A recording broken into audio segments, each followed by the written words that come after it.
Eclesiastes capítulo 8, verso 14 e 15. 14 e 15.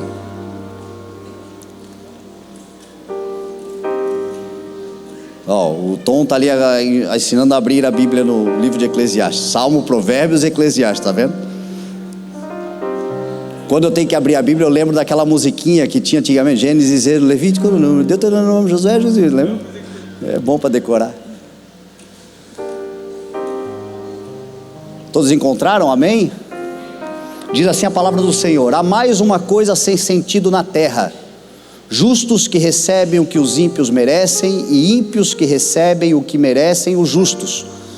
Eu digo que isso também é inútil. Por isso recomendo que se celebre a vida, porque debaixo do sol não há nada melhor para o homem do que comer, beber e alegrar-se. Sejam estes os companheiros do seu trabalho durante todos os dias da vida que Deus lhe der debaixo do sol. Amém? Pai, te louvamos, Senhor, te agradecemos por mais um dia. Tua palavra diz que este é o dia que o Senhor fez, por isso alegramo-nos e regozijamo-nos neste dia.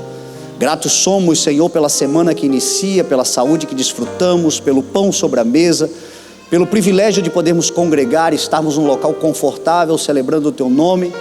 E te pedimos, Senhor, que a Tua palavra fale conosco mais uma vez, como sempre o Senhor fala aos nossos corações, que possamos sair daqui, Senhor, com uma identidade, um senso do propósito correto, Senhor. É a nossa oração em nome de Jesus.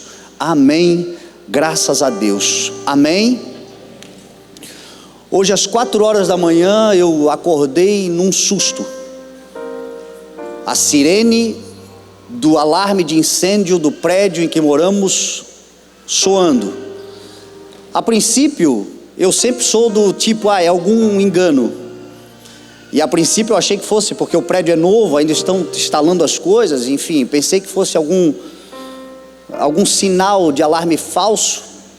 E aí demorei um pouquinho, mas aí aquele senso paterno do cuidado da casa, as crianças dormindo, a esposa preocupada, o cachorro latindo, eu vou levantar para ver o que está acontecendo. E aí desci as escadas do prédio, comecei a procurar andar por andar, fui descendo até que cheguei no térreo. E quando cheguei no térreo tinha uns 4, 5 moradores desesperados tentando desligar o sistema de alarme. Nós não tínhamos a senha, o prédio, temos ainda poucos moradores no prédio, e só que no sistema falava qual era o apartamento que estava dando problema. E aí identificamos o apartamento, subimos as escadas de novo, chegamos no apartamento, começamos a cheirar debaixo da porta para ver se sentia algum cheiro de queimado. Não tinha cheiro de queimado algum.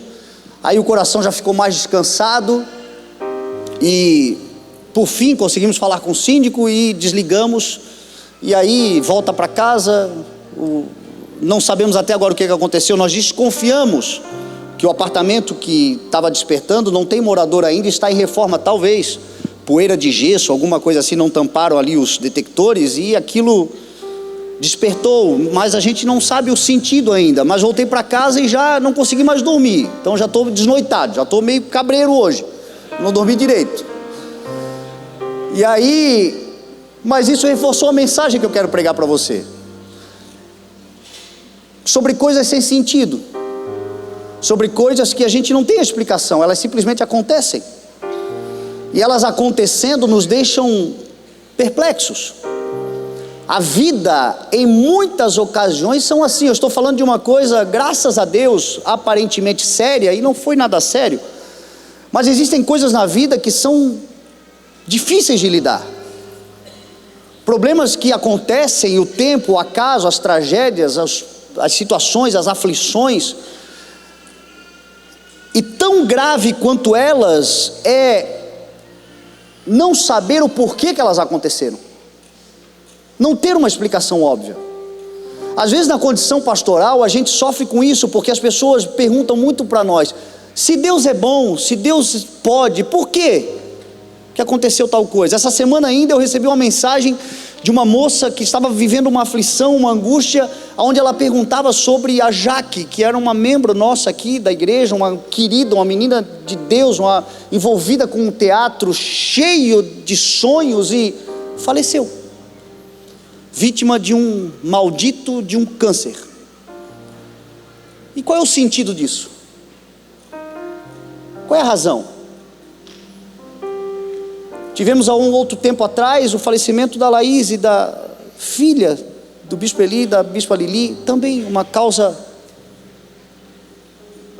súbita, sem entendermos. E por que esse tipo de coisa acontece? Às vezes você está vivendo em problemas que você não causou, eles simplesmente aconteceram, e não tem sentido. Aí você começa a perguntar para Deus: por que, Deus? As pessoas começam a perguntar o porquê. Uma crise financeira, um problema na saúde, um filho que tomou uma decisão errada, um casamento que de repente esfriou, e a gente começa a analisar. Eu não estou falando de pessoas que vivem um negativismo, ou negacionismo, vamos colocar assim, porque o negacionismo é você não querer lidar com a realidade dos fatos como eles são. Existem pessoas que são negativistas. Se elas forem sinceras com elas mesmas, elas sabem por que elas estão passando pelo que estão passando. Elas não querem enfrentar a realidade, elas não querem assumir a responsabilidade, elas querem se vitimizar e transferir, porque isso acontece muitas vezes. A gente sabe que fez o que não devia ter feito, estamos colhendo o que não deveria ter semeado, mas aqui dentro tem um senso de conformismo, eu realmente... Mas existem situações onde de fato não há resposta, não há sentido das coisas. É sobre isto que Salomão está escrevendo. Salomão está falando sobre coisas que não têm sentido, e ele continua, eu não li aqui, mas no verso 17, ele vai dizer que, embora o homem tente descobrir sobre as coisas que acontecem, ele não consegue. Até mesmo os sábios podem afirmar que entendem, mas a verdade não compreendem. Mesmo a pessoa mais sábia, e às vezes você vai perguntar para ela: me explica, por favor, qual o sentido disto? Nós não temos a resposta.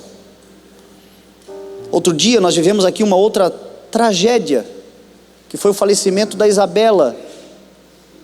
Nath morta, nasceu morta, a filhinha do Jô e da Fran. Há uma semana do parto, teve uma complicação, que a gente não sabe o que aconteceu, faleceu. E eu me lembro de ter chegado no hospital, e eu não tinha resposta. E eu vendo a dor deles, a aflição deles, e eu me senti um inútil, porque eu queria ter uma palavra, e eu não tinha a palavra. Eu só conseguia me lembrar do que Jesus disse: chora com quem está chorando. Porque é isto, muitas vezes, que a gente tem que fazer. A gente não tem que dizer nada, a gente não tem que explicar nada, a gente só tem que se compadecer, chorando com os que choram. Mas não temos a resposta. Muitas vezes a vida será desta forma. E eu sempre falo: aceitar dói menos. Aceitar que em alguns momentos nós não teremos respostas para as coisas, dói menos. Compreender que coisas na vida não fazem sentido, nos faz conseguir lidar com elas melhor, da melhor forma possível. Porque às vezes a dor de não ter entendido o porquê é maior do que o fato. Tem gente até hoje guardando uma aflição de um pai que faleceu, porque não se conforma do porquê que faleceu. Quer a resposta, faleceu. Tem gente até hoje se doendo e perturbado nos pensamentos por conta de um divórcio que sofreu, e não faz sentido. Quando você olha para você, sinceramente, não está sendo um negacionista, você não entende o porquê que aquilo aconteceu, por que você foi enganado daquela forma, você não consegue entender.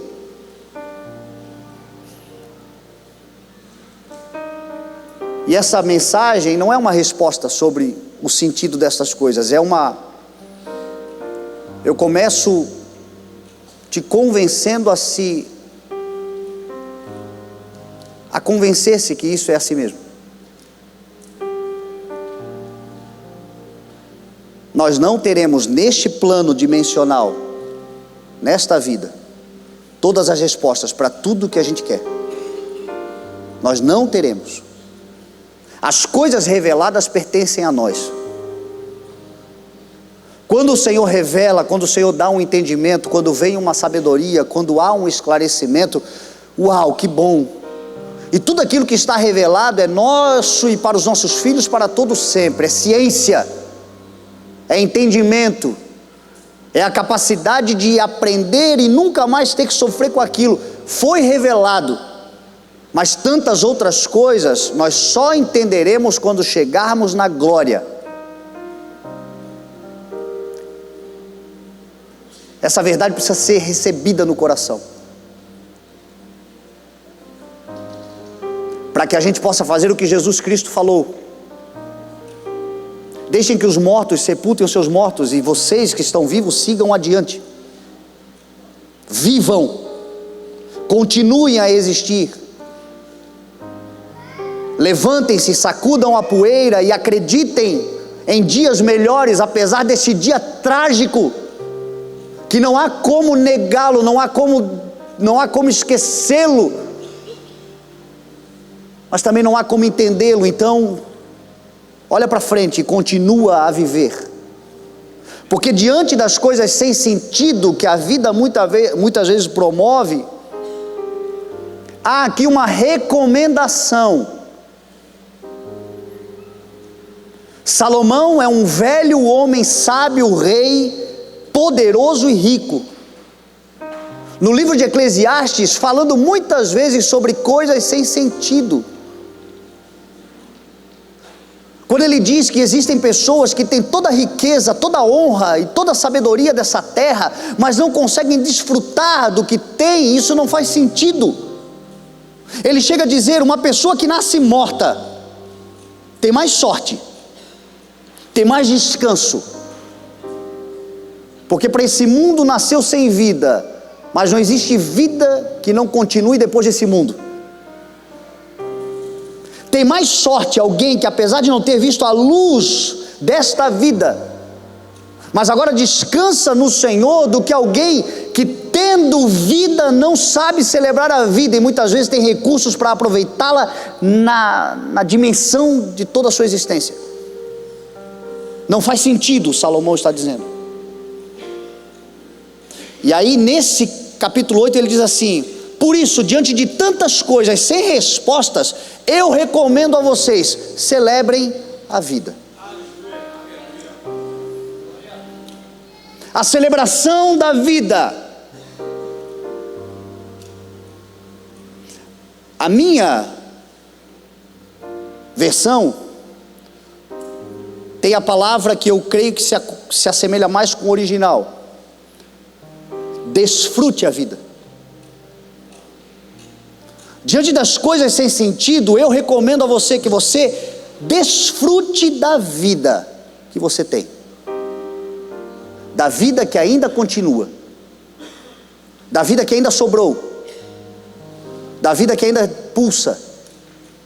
Depois das tragédias, depois dos lamentos, depois das dores, depois das aflições, depois das angústias, depois das traições, depois das perturbações, depois de tantos dias maus talvez que você viveu até aqui, ou um dia tão mau que te marcou para o resto da vida, apesar de todos eles, eu lhe recomendo, disse Salomão, que antes de dizer isso disse que todos os seus versos e provérbios provêm do único pastor, que é Cristo.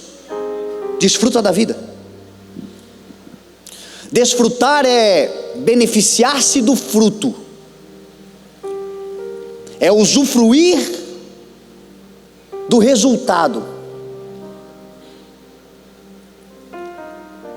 E para usufruir do fruto e desfrutar do fruto, há uma lei universal, que todos nós estamos sujeitos a elas, quem crê e quem não crê, quem é crente e quem é ateu. Não há como mudar o fato de que tudo aquilo que semearmos, certamente colheremos. Para eu desfrutar de um fruto, eu preciso antes ter semeado. Como diz aquele ditado popular, a semeadura é opcional, a colheita é obrigatória. Então eu posso escolher o que eu vou semear, Eu posso decidir o que eu vou semear.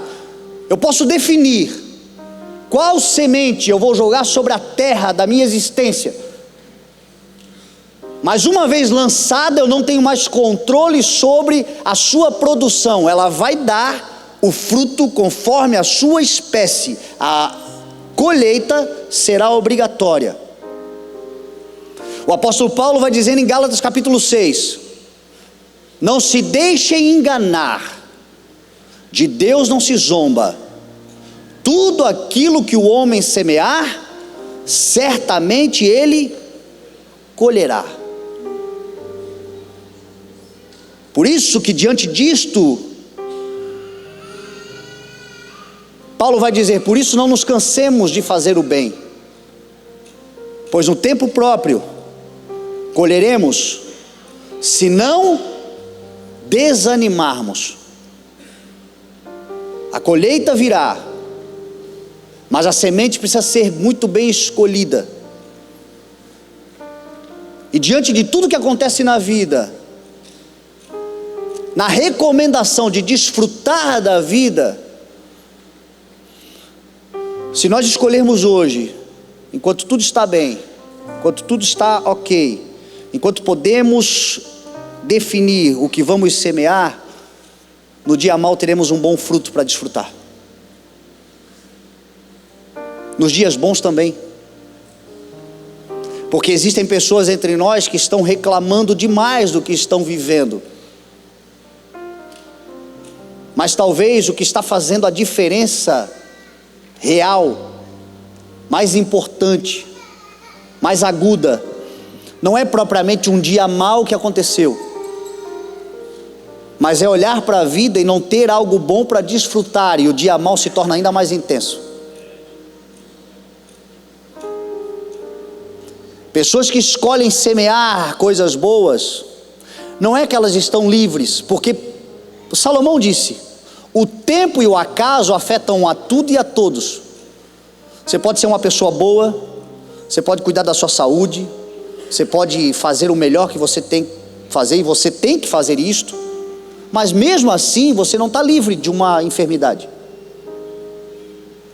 Tem gente que diz: a fulano de tal bebeu e fumou a vida inteira, morreu com 90 anos, o outro cuidou da vida, morreu aos 40. São exceções de regras. Não dá para usar isso, uma exceção da regra, como um parâmetro. A regra é: se você destruir o seu corpo, não reclama da saúde que vai colher na velhice. Essa é a regra. Então a regra é: cuide da sua saúde. A probabilidade maior é de que você tenha uma velhice para desfrutar. Hoje eu acordei pela manhã, abri o meu Reels e vi o novo filme do Sylvester Stallone. Quem viu? As gravações. O homem está com 80 anos pulando de cima de trem, sem dublê. Eu falei: é isso aí que eu quero, é isso aí que eu quero. Quais as bombas que ele tomou, eu quero tomar também para chegar aos 80 desse jeito. Bispo Eli vive incomodando a Bispa Lili, porque ele sobe no telhado da casa, um velho desse. Então assim, saúde, a probabilidade é de ter saúde, porque semeou saúde a vida inteira, mas a probabilidade não é garantia. Pode acontecer, em nome de Jesus que não aconteça, mas se acontecer e não tiver sentido, desfrute do que sobrar. É a recomendação: desfrute do que você semeou de bem, desfrute da vida. Existem pessoas que estão semeando coisas ruins. É o apóstolo Paulo que vai dizer que nessa lei da semeadura, de uma colheita inevitável, existem pessoas que estão semeando para a sua carne, e da carne vão colher destruição. Mas aqueles que estão semeando no Espírito, do Espírito colherão a vida eterna. Como igreja, nós temos duas opções. Nós vivemos uma guerra diária do Espírito contra a carne. Ambos não se misturam, um milita contra o outro constantemente, e entre a guerra dos dois está a nossa mente, decidindo qual semeadura fará.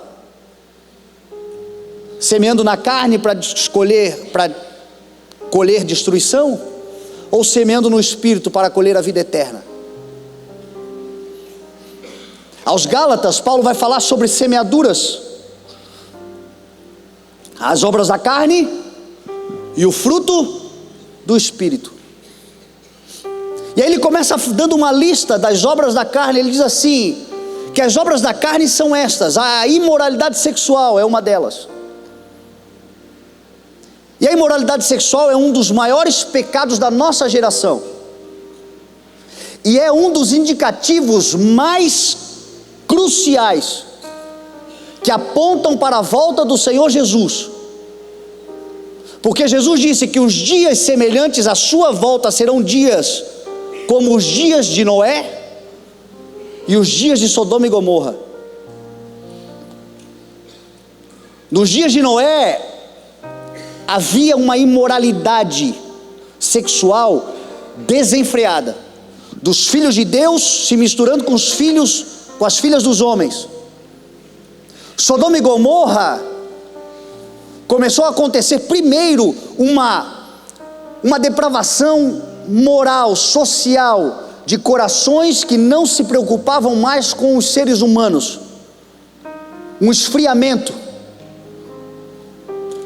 das obras sociais, do olhar para o necessitado e não se importar com ele. Esse foi o maior pecado de Sodoma e Gomorra. Hoje você vê muito isso. Você vê pessoas hoje em dia que para eles um mendigo é um lixo humano.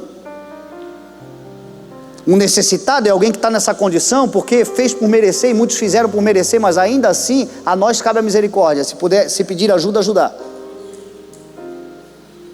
Tem gente que tem raiva de obras sociais. Tem vizinhos aqui em volta que gostaria que nós saíssemos daqui porque a gente ajunta mendigo aqui. O coração vai se petrificando, se endurecendo. Foi o pecado de Sodoma e Gomorra. E depois disso, a depravação começou a acontecer ao ponto de os anjos de Deus visitarem a casa de Ló, e os homens irem bater na porta da casa de Ló, dizendo assim: coloca eles para fora, porque nós queremos nos deitar com eles, nós queremos estuprá-los.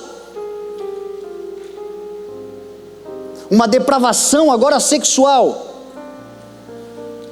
A imoralidade sexual é uma marca dos nossos tempos, que apontam para a volta de Jesus.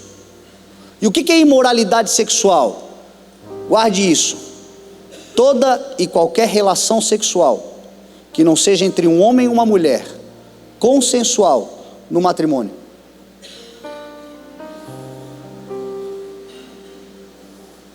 Toda e qualquer relação sexual que não seja entre um homem e uma mulher de forma consensual dentro do matrimônio é uma imoralidade sexual. Oséias vai dizer assim em Oséias capítulo 8, verso 7: alguns de nós estamos semeando vento e vamos colher tempestade. É porque nós nos depravamos e deturpamos a verdade que a gente colhe hoje, por exemplo, tantas DSTs, tantas doenças sexualmente transmissíveis. É porque a gente mudou a verdade é imutável, que hoje a gente vê tantos abortos, gravidez indesejadas e gente abortando, porque por uma noite de prazer, sem nenhum tipo de responsabilidade e compromisso, pensando só no seu prazer imediato, gerou um fruto daquilo ali, mas eu não quero esse fruto para mim. É por causa dessas imoralidades que a gente está vendo tanto feminicídio, homicídio, perseguição e violência causada por vingança do adultério, da traição, de irresponsabilidade, de relacionamentos conturbados, violentos, que começaram de forma imoral, sem responsabilidade. É bem careta o que eu vou dizer agora, mas se nós voltássemos no tempo e todos nós tivéssemos casado virgens, sem ter tido relacionamento sexual com pessoa alguma, apenas com a única pessoa da nossa vida, a maior parte desses problemas não aconteceria. Aí de novo eu digo, aquela lá casou virgem, aquele lá casou virgem, mas olha o que deu o casamento. Claro, acontece, mas de novo, é uma coisa sem sentido, de uma exceção da regra. Em regra não é assim. A maior parte dos problemas tem a ver conosco, semeando o vento e colhendo tempestade. Não valorizamos o nosso corpo, não valorizamos as nossas emoções, não valorizamos os nossos sentimentos, entregamos o que de mais precioso nós temos a alguém, de forma imoral, sem compromisso. Depois vem uma colheita abominável, e a gente se pergunta, por que isso está acontecendo? Porque estamos escolhendo, enquanto seres humanos, as obras da carne. O que eu faço em relação a isso? Corto os pulsos? Não, pelo amor de Deus. Muda a forma de agir. Se você ama alguém, tem um compromisso com alguém, assuma isso. Faça uma aliança. Siga daqui para frente com essa pessoa. Viva, seja feliz. Se você não quer compromisso, para de uma vez por todas. Pare de ser usado e usar. Está semeando o vento, está semeando na carne, está semeando para a própria destruição. Lá na frente uma coisa pior pode acontecer. Você já parou para ver os índices de contaminação por AIDS nos últimos tempos, especialmente entre os jovens, tem crescido de forma alarmante. E nas faixas etárias mais novas, entre 15 e 25 anos. Por quê? Uma conduta desenfreada, imoral, sem controle, sem a consciência de que estamos semeando o vento, vai colher a tempestade. E o Senhor está nos trazendo para a origem.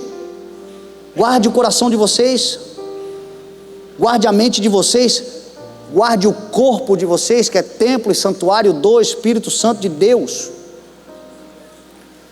Guarde-se para quem você ama de verdade, para quem te ama de verdade, você tem uma aliança. Aí, meu irmão, nós já vamos falar, a alegria é grande.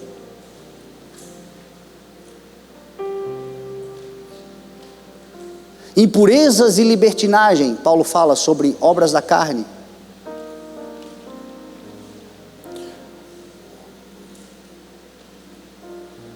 Hoje nós temos muitos acessos, graças a Deus. A evolução da humanidade, a ciência, a tecnologia, os recursos, a capacidade hoje que temos de aproveitar, e a Bíblia diz isso, Salomão diz, vá por onde, Eclesiastes ele vai dizer isso, vai por onde o seu coração mandar, aonde os teus olhos alcançarem, aproveite, desfrute da vida, mas saiba de uma coisa, por todas as coisas que fizermos, certamente prestaremos conta. Liberdade e libertinagem são coisas diferentes. Tudo me é permitido, não é o que diz a palavra? Mas nem tudo me convém. Tudo me é lícito, mas nem tudo me edifica. Tem gente chamando libertinagem de liberdade, semeando o vento para colher tempestade. O que de mais precioso você pode ter para o Deus trabalhar no teu coração é tê-lo puro. Jesus em Mateus 5 disse assim: bem-aventurados os puros de coração, pois eles verão a Deus. A pureza, a simplicidade de uma pomba, a sagacidade de uma serpente. Apesar de você ser puro, saber que tem gente má, tem gente impura, tem gente corrompida, tem gente mal intencionada. Cuidado com isso. Mas não deixe que esta corrupção alheia contamine quem você é, deforme quem você é, corrompa quem você é. Ai meu Deus, eu fui inocente e me enganaram. Quer saber de uma coisa? A partir de agora não. Que bom que te enganaram. Que bom, porque você é puro. Não deixe de ser puro. Não deixe de ser pura. Não deixe de acreditar que apesar de ter muita gente má, tem uma pessoa que é certa. Tem uma pessoa que é boa.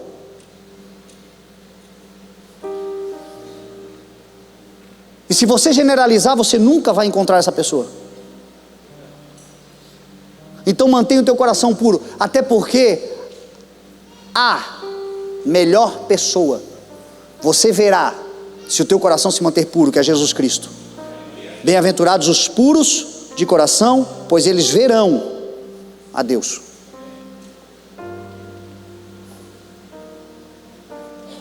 O mundo está semeando cada vez mais corrupção, impureza, lascívia, luxúria, enganação, engodo, maldade, perversidade. O aumento da maldade esfriará o amor, diz a palavra, nos últimos tempos. Mas bem-aventurados os puros de coração, pois eles verão a Deus.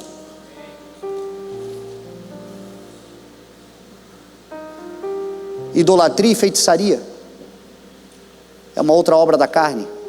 Os deuses que nós levantamos, criados com mãos humanas, e que nós nos prostramos, a feitiçaria, que é a mágica, que é o jeitinho, que é a forma mística de tentar resolver problemas, é o trabalho, é o despacho, é a forma de fazer. Eu já sei como eu vou prender ela a mim. Vou botar o nome dela na boca do sapo. A Bíblia está dizendo que isso é obra da carne. Quem semeia o vento vai colher a tempestade. Aparentemente, instantaneamente resolve, mas depois vem uma cobrança muito cara. O que Jesus fez por você já foi pago, já está de graça.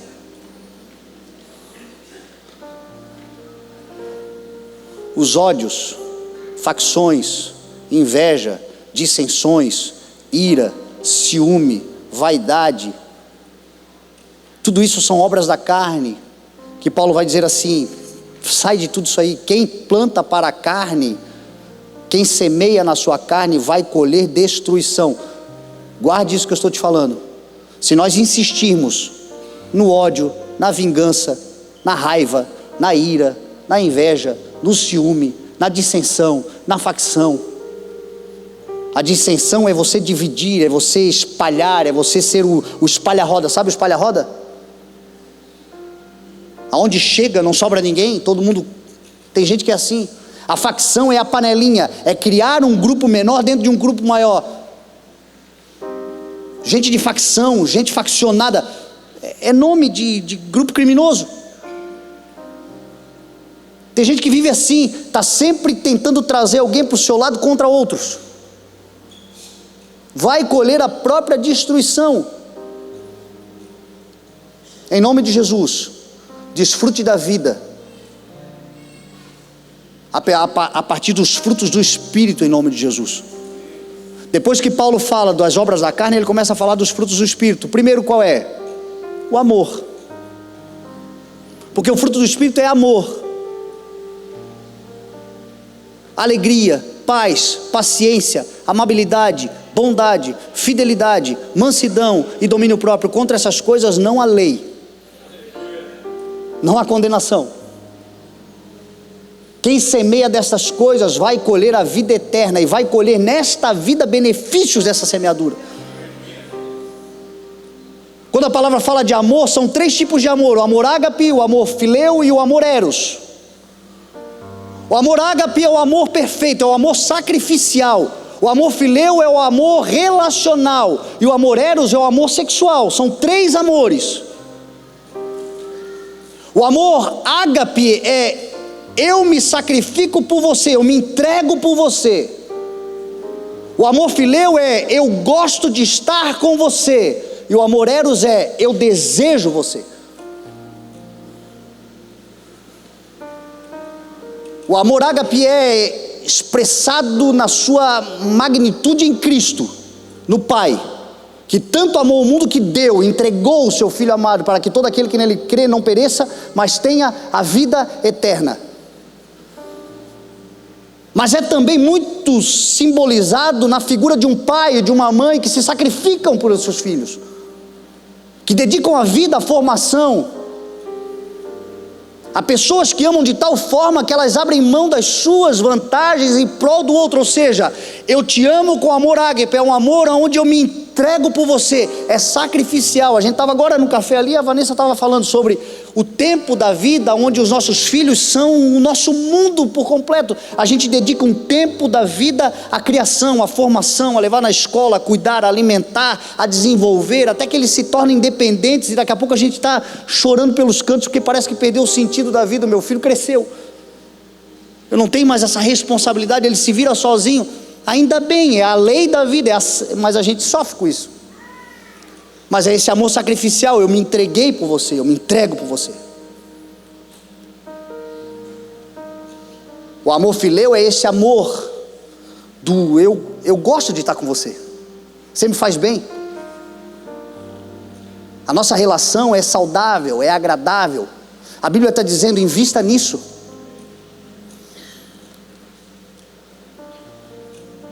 Porque Deus tanto amou o mundo que entregou o seu Filho, o amor sacrificial. Provérbios vai dizer assim: quem tem muitos amigos pode chegar à ruína, mas há um amigo mais chegado do que irmão. Há aquela amizade que é ponta firme, há aquela amizade que é para a vida, há aquela amizade que se der qualquer coisa errada, estamos juntos aqui, estamos juntos porque eu gosto de estar com você, a sua vida importa. E a gente precisa valorizar esse tipo de amizade. A gente precisa investir nesse tipo de amizade. A Bíblia está dizendo, quem tem muitos amigos, não tem amigo nenhum, pode chegar à ruína. Rodeado de muita gente, gosta mas na verdade não tem alguém chegado. A gente precisa ter aqueles amigos chegados, aqueles amigos que sentam na nossa mesa, aquele que... E você não precisa ter muitos. Se você tiver 3 grandes amigos, você já é um privilegiado na vida. Mas eles são suficientes e necessários.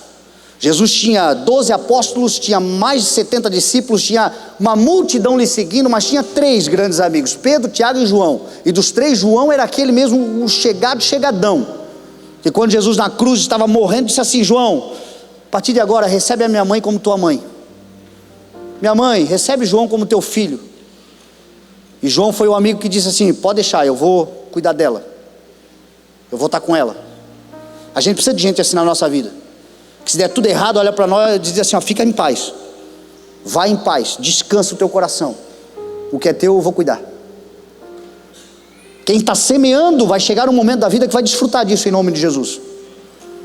Semeando com lealdade, semeando com honestidade, semeando com verdade, porque uma amizade genuína se baseia em verdade. E o amor eros, como é importante o amor eros, que é este amor do homem e da mulher, do matrimônio, do casamento, do tornar-se uma só carne. Por isso que é tão importante a gente entender o valor do sexo. O casamento não é o papel assinado. Para Deus o casamento é o ato sexual, é a conjunção carnal. Sexo é casamento. Tem gente que não entende isso, está casando todo dia com uma pessoa diferente. Não está entendendo?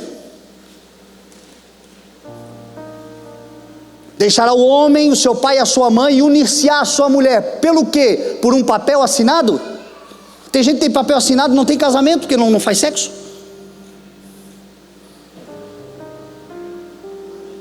A Bíblia vai dizer assim: alegre-se com a sua fonte, seja bendita a sua fonte. Alegre-se com a esposa da sua juventude, corça graciosa e amorosa. Que os seios da sua esposa lhe fartem de prazer, e que você se embriague com o seu amor. O que você está contando? Um conto erótico, Fernando? Não, é Provérbios.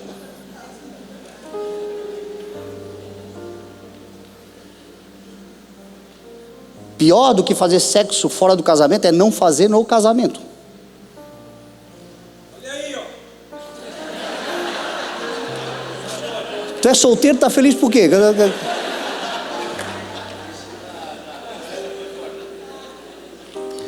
1 Coríntios capítulo 7, olha o que Paulo vai dizer: não se neguem um ao outro, exceto por mútuo consentimento durante pouco tempo para dedicar-se à oração.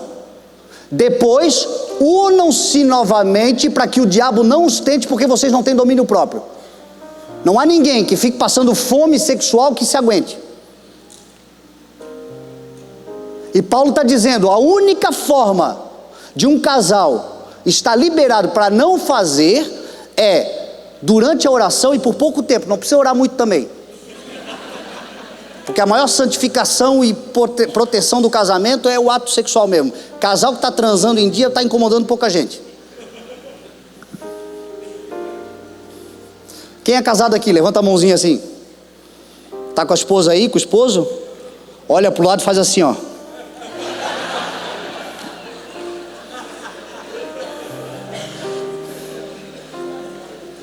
Vai por mim. Vocês vão semear para desfrutar com alegria. Muitas outras coisas vão para o lugar. Tem casal que senta na nossa frente para ser ministrado, e essa pergunta é só: vocês estão? Não, então vão fazer e para de encher o saco dos outros. É isso, simples assim, foi Deus que criou. Aí o diabo fica colocando no jovem solteiro um impulso, e no casado uma preguiça. Ai, a preguiça. E ele está vencendo a batalha em todos os lugares, porque é uma igreja ignorante, não conhece a verdade. Mas hoje você já conhece, em nome de Jesus. Semeie no Espírito e você vai colher a vida eterna. A alegria, a paz, a paciência, a amabilidade, a bondade, a fidelidade. Eu poderia fazer aqui uma relação de frutos e explicação do Espírito para a gente desfrutar, porque muitos serão os dias sem sentido nessa terra. Tem dias que a vida vai te bater tão forte que a única forma de você sobreviver àquele dia mau é você voltar para casa e ter uma esposa te esperando. Literalmente, com um jantar sobre a mesa e depois ser jantada na cama.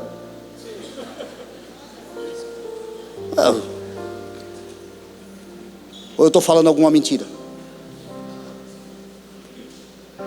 Um marido que literalmente te protegerá, te abrigará, porque a vida vai bater e não vai fazer sentido. Você vai chegar em casa sem a resposta e vai morrer sem ela. Só vai entender quando chegar na glória.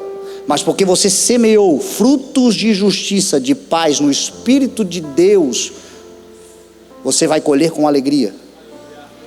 Você vai ter razões para continuar desfrutando da vida.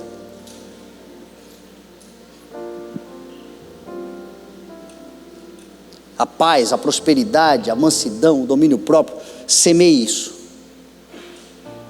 Semeie ainda que seja com lágrimas. Porque a Bíblia diz que certamente aquele que sai chorando enquanto lança a sua semente, voltará colhendo os seus feixes com alegria. É impossível não colher. Ela é obrigatória, a colheita, mas a semeadura é opcional. E eu te dou esse conselho hoje: semeie. Salomão termina dizendo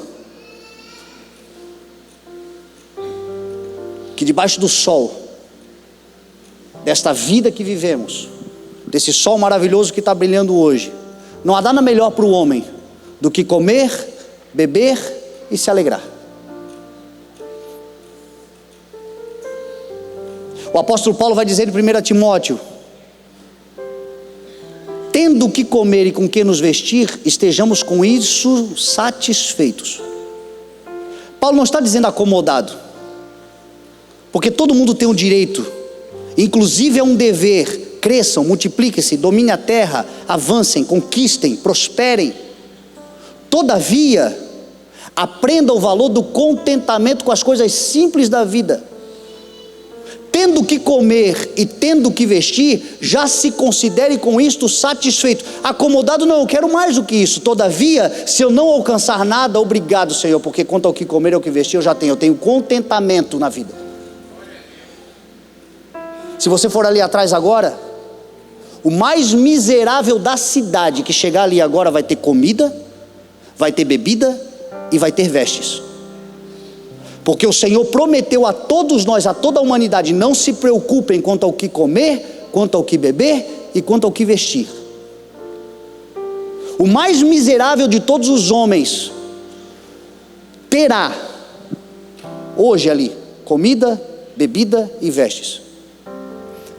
É o que Deus prometeu. É o compromisso do Senhor conosco. Quantas demais coisas Ele prometeu que nos dará sabedoria para conquistarmos. Mas quanto a estas coisas nós não devemos nos preocupar. Ele dá, como Ele alimenta os pássaros, Ele assim cuida da sua igreja. Ele cuida de todos nós. O mais miserável está usufruindo disso e com contentamento. Nós já temos muito mais do que tudo isso, e muitos de nós estamos descontentes hoje, pensando em dar cabo à própria vida,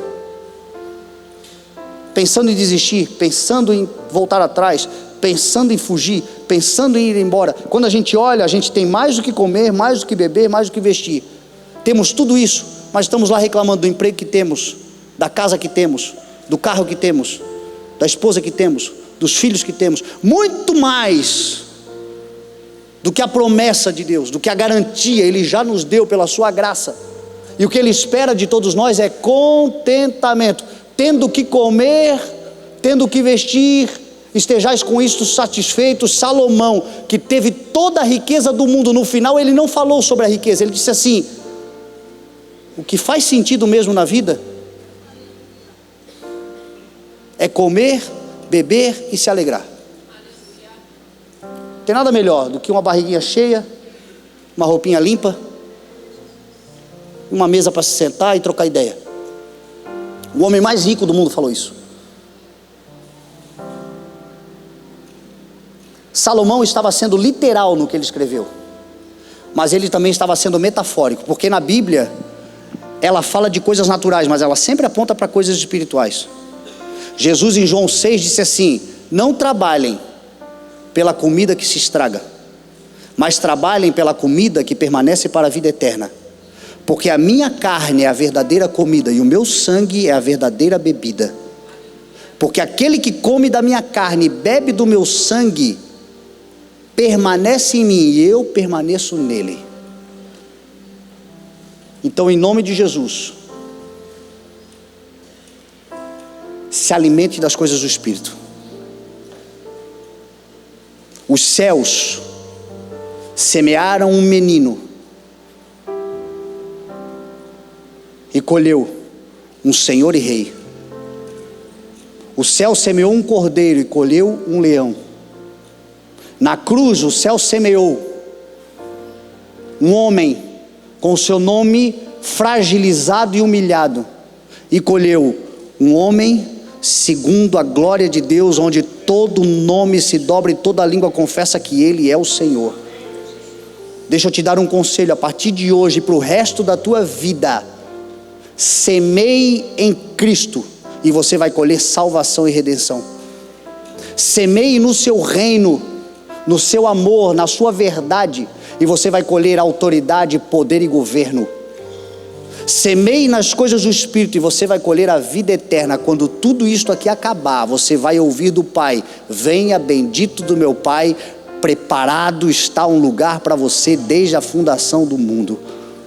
E nos dias sem sentidos, que serão muitos, não há como nós fugirmos deles, é a dor da existência, mas nós teremos nesses dias um fruto para desfrutar, porque a colheita é inevitável em nome de Jesus. Você crê nessa palavra? Quero te convidar a ficar de pé, então nós vamos orar em nome de Jesus.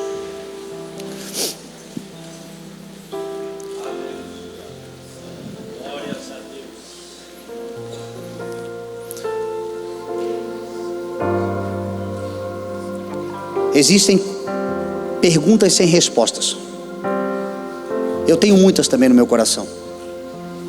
Tem muita coisa que aconteceu na minha vida que eu não entendi, até hoje. Mas eu descanso o meu coração e sabendo que um dia eu compreenderei. Quando? Se o Senhor quiser revelar nessa vida, amém.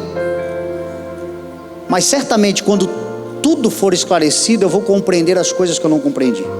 Um dia eu vou compreender. Agora não me cabe lamber feridas. É perda de tempo. Ficar se vitimizando, ficar paralisado, ficar indignado, indignada, não vale mais a pena. O que a Bíblia me ensina é olhar para frente e manter os olhos fixos no que está diante de mim. Porque o que está diante de mim é a promessa, é a redenção, é o grande dia do Senhor. Então as coisas que não fazem mais sentido, que eu não consegui entender, eu aprendi com essa palavra. Isso aqui norteia a minha vida. A recomendação de Salomão me ajudou a passar por coisas graves na vida. Eu tenho as minhas dores, e eu tenho certeza que você tem as suas, e eu não posso aqui comparar as minhas com as suas. Cada um carrega o fardo que lhe é possível carregar. Mas o fardo de todo mundo é pesado. Mas o que torna ele mais leve é essa compreensão. Diante das coisas inexplicáveis da vida, celebre, desfrute a vida. Porque a recomendação é: debaixo do sol onde nós vivemos, não há nada melhor do que comer, beber e se alegrar. Eu me alegro quando eu lembro das promessas do Senhor. Eu me alegro quando eu vejo a fidelidade do Senhor. Eu me alegro quando eu vejo o amor do Senhor florescendo apesar de tanta maldade. Quando eu vejo o cuidado, a misericórdia. Quando eu vejo para o meu lado e apesar de muitas coisas não estar dando certo, coisas inexplicáveis, graças a Deus pela esposa que eu tenho, pelos filhos que Deus me deu, pela igreja que o Senhor me dá a graça de pastorear, por tanta coisa, eu vejo o copo meio cheio. E o convite dos céus para você hoje é este: apesar das coisas sem sentido algum, desfrute da tua vida, deseje viver, encha o teu pulmão de ar, olha com esperança para o futuro, pega o fruto daquilo que é bom ser comido e vá caminhando, desfrutando, porque dias melhores virão. Se não tem uma colheita que preste na vida, hoje é um dia que o Senhor marcou para dizer para você: muda a espécie da semente. Eu estou te dando um saquinho hoje, cheio de novas, produtivas e abençoadas sementes. E não vai demorar muito tempo, você vai começar a colher coisas boas. E a próxima grande aflição não será tão pesada assim, porque você vai conseguir desfrutar da vida em nome de Jesus. A chamada é: semeie no Espírito, semeie as coisas de Deus, semeie no Filho, semeie no seu reino, e a colheita é inevitavelmente abundante. Existe uma palavra que certamente não voltará vazia, porque se todas as palavras descritas no livro sagrado são a verdade, quanto mais a palavra declarada pela própria verdade, que é uma pessoa, Jesus. E esta pessoa que é a verdade declarou: eu estarei com vocês por todos os dias, aleluia, até a consumação dos séculos. Aleluia. Nestes todos os dias estão incluídos inclusive os dias que não fazem sentido algum, os dias de angústia, de aflição, os dias que nós não teremos respostas, mas certamente teremos abrigo. Não teremos respostas, mas certamente teremos o consolo. E Ele nos ensina que neste dia podemos desfrutar da vida que temos, dos frutos que semeamos, e Ele estará conosco assentado na mesa. Se é dia de choro, chorando conosco. Se é dia de alegria, se alegrando conosco. Se é dia sem sentido, quieto pensando conosco, mas nunca abandonados em todos os dias com Ele, porque Ele é Deus de aliança, Ele é Deus de fidelidade. E essas respostas que hoje não vieram, naquele dia serão todas esclarecidas, e nós vamos perceber que o silêncio de Deus também é pedagógico, que no silêncio coisas são criadas e geradas em nós, de maturidade, de desenvolvimento, de aperfeiçoamento. Tem coisas que nós não aprendemos tendo uma resposta, tem coisas que nós aprendemos desenvolvendo métodos, buscando as soluções. Mas nenhum dia da vida desprezados ou abandonados, porque Ele está conosco em todo o tempo, e Ele nos ensina a desfrutar da vida que temos, colhendo os frutos do Seu Espírito que está em nós. A qualidade do Espírito de Deus produz um fruto, e esse fruto tem muitas características, e essas características nos protegerão nos dias em que nada fizer sentido: o amor, a alegria, a paz, a paciência, a amabilidade, a bondade, a fidelidade, a mansidão, o domínio próprio e tantas outras qualidades do Espírito nos levarão nos dias sem sentidos a abrirmos os nossos olhos e levantarmos a nossa cabeça e celebrar a vida, continuando na caminhada, tendo a certeza de que o Senhor é por nós, é conosco. Ele é a maior virtude que carregamos, Ele é a maior resposta que precisávamos. Diante da resposta que o céu já deu, de salvação, justificação e presença de Deus em nós, nenhuma outra mais faz tanto sentido e necessário. A maior resposta nós já temos: o Senhor é por nós, o Senhor é conosco, o Senhor é na nossa casa, o Senhor é sobre a nossa família, o Senhor é na nossa vida, o Senhor é por nós. Isso nos basta para nos levantarmos e continuarmos avançando, não tendo todas as respostas, mas tendo certamente a fidelidade e a bondade de Deus conosco todos os dias. Bendizemos o Teu nome, Senhor, louvamos a Tua majestade, te agradecemos por esse dia, por este fortalecimento, por esta renovação, por algumas respostas que hoje o Senhor nos deu, e aquelas que não vieram, glorificado seja o Teu nome. Continuamos confiando no Senhor, celebrando e desfrutando da vida, em nome de Jesus. Amém, amém e amém. Pode voltar para o seu lugar. Posso enfrentar o que for, eu sei quem luta por mim. Seus planos não podem ser frustrados.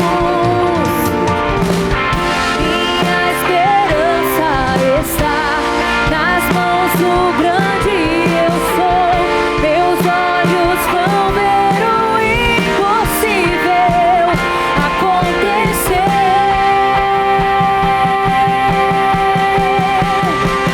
Deus de aliança, Deus de promessas, Deus que não é homem pra mentir.